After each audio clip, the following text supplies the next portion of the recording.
नमस्कार दोस्तों, आज हम बंग महिला द्वारा लिखित कहानी दुलाई वाली लेकर प्रस्तुत हुए हैं। इस कहानी में हम आपको महत्वपूर्ण बिंदु, पात्र व कहानी का सारांश बताएंगे। आइए अब शुरू करते हैं। दोस्तों, यह कहानी 1907 की सरस्वती पत्रिका के भाग 8 संख्या 5 में प्रकाशित हुई है। यह कहानी लेखिका ने हास्य कहानी के रूप में लिखा है। इस कहानी में काशी के आसपास के जनजीवन तथा स्त्री पुरुष की सोच व उनके मनोभावों का स्वाभाविक चित्रण किया गया है।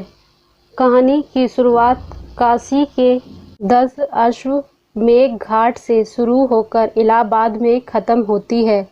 इस कहानी में देसी धोती और विलायती धोती के माध्यम से अंग्रेजी पहनावे व वस्त्रों के उपयोग पर व्यंग देखने को मिलता है। आइए अब कहानी के पात्रों से परिचय कराते हैं।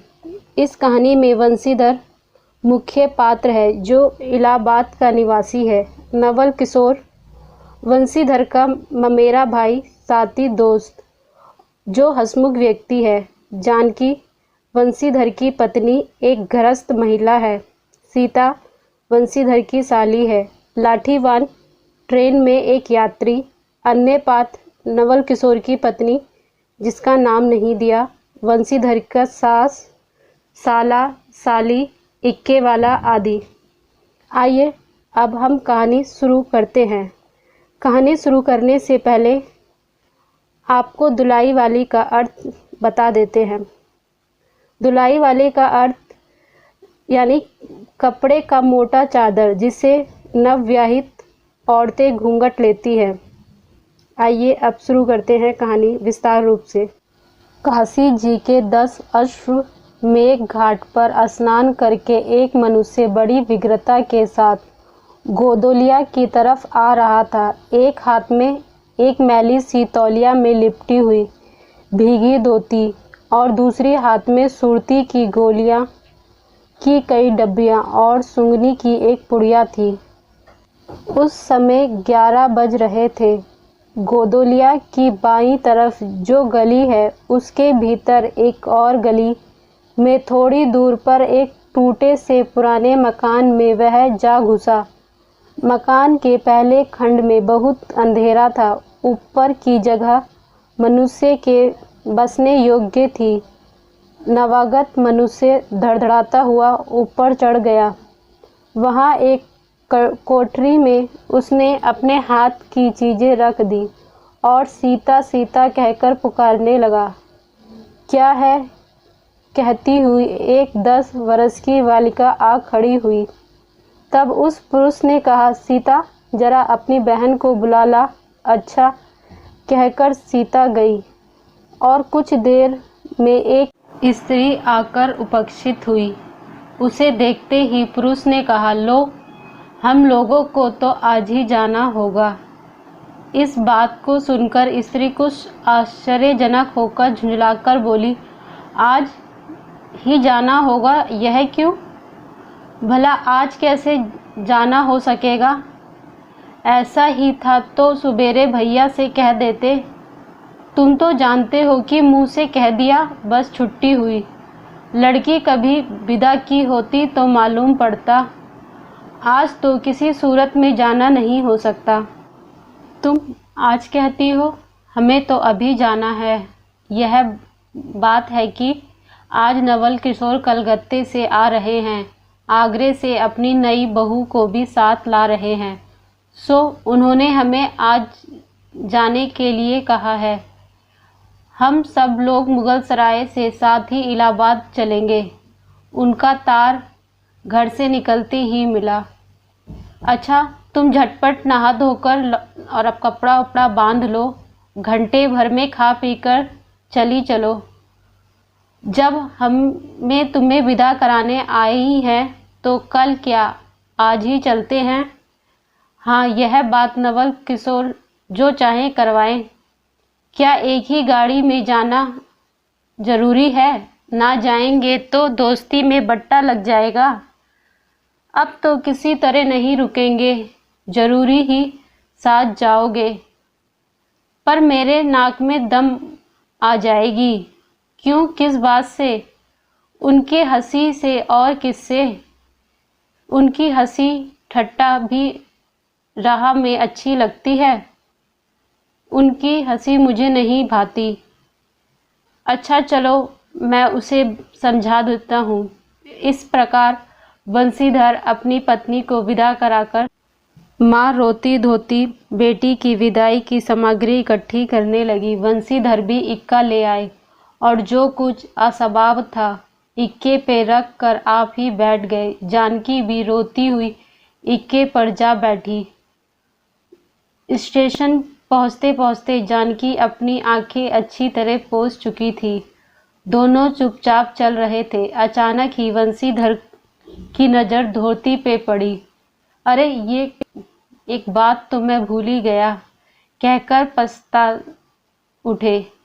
इक्के वाले के कान बचाकर जानकी ने पूछा, क्या हुआ? कोई ज़रूरी चीज़ भूल गए? नहीं, एक देसी धोती पहनकर आना था, सो विलायती पहन आए। नवल किशोर कट्टर स्वदेशी है, उसे विदेशी चीज़ों से नफरत है। देखो, 2-4 बात सुनाए बिना ना रहेंगे। और यह बात भी ठीक ही है, अनाहक विलायती चीज़ों पे मोल लेकर क्यों रुपए की बर्बादी की जाए। देसी लेने में दाम तो लगेगा ही सही, पर रहेगा तो अपने देश में। जानकी जरा भौहें टेढ़ी कर कर बोली, उफ, धोती तो धोती, पहनने से काम, ये क्या बुरी है? दोस्तों, यह एक प्रकार का व्यंग है।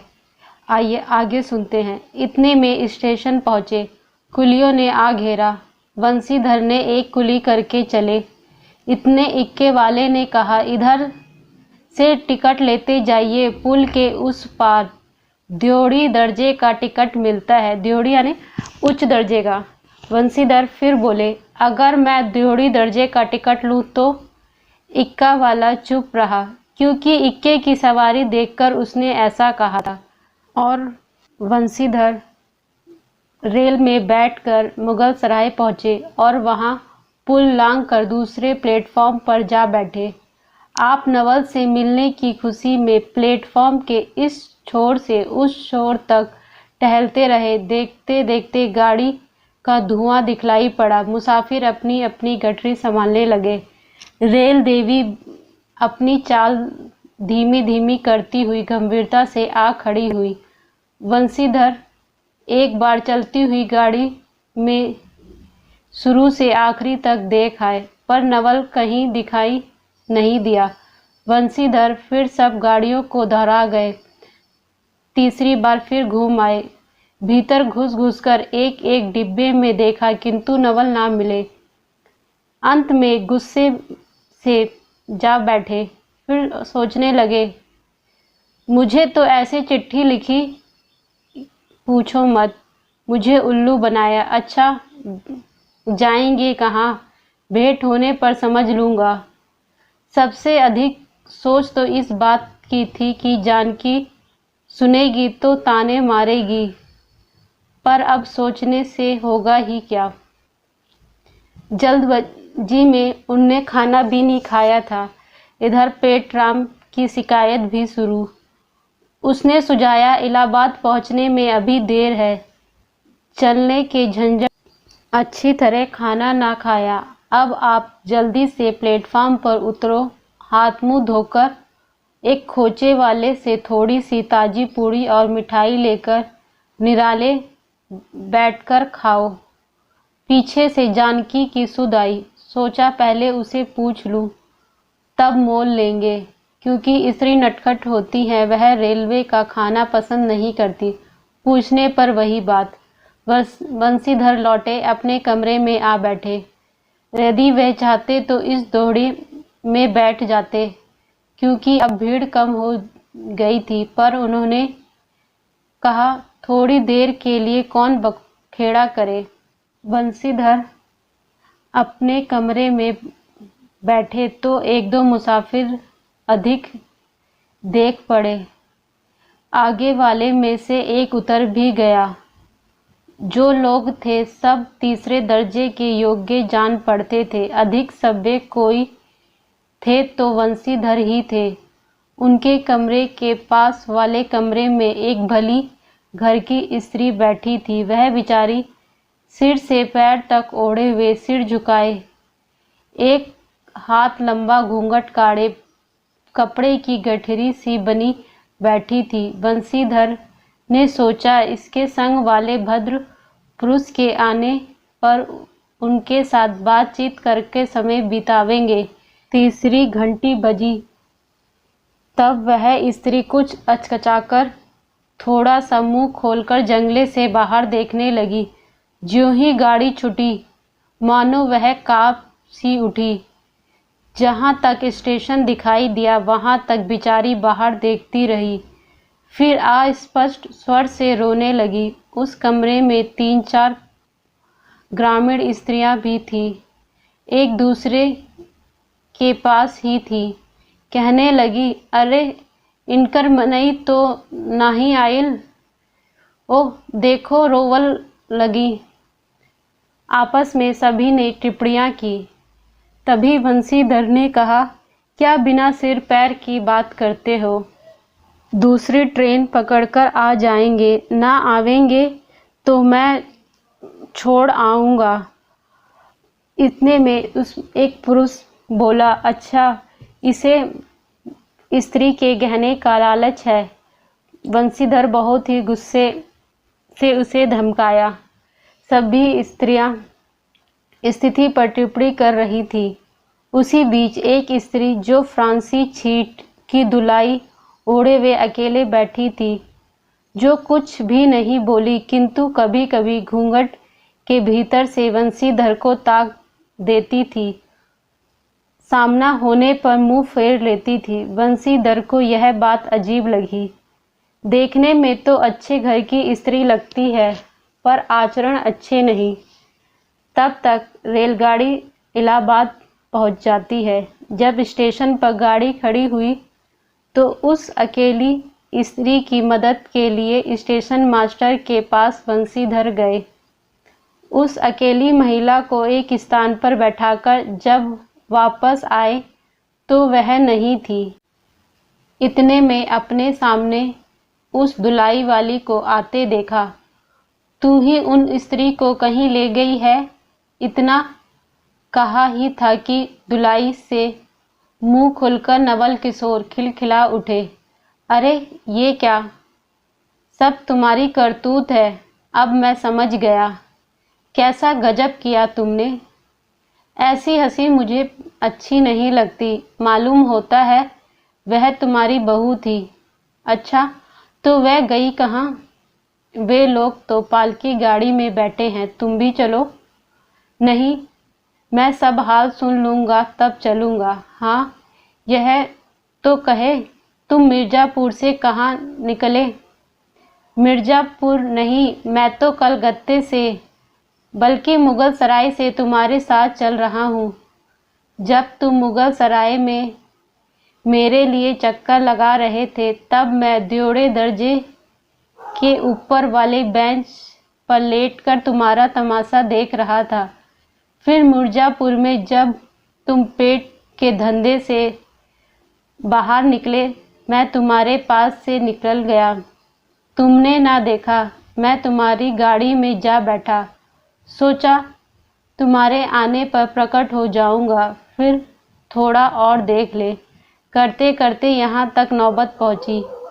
अच्छा अब चलो, जो हुआ सो माफ़ करो। यह सुनकर बंसीधर प्रसन्न हो गए।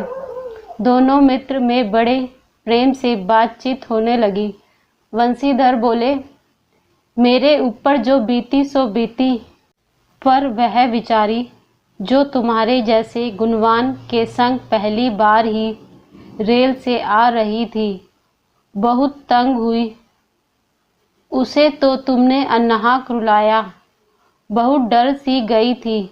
नहीं जी, डर किस बात का, हम तुम दोनों गाड़ी में थे ना।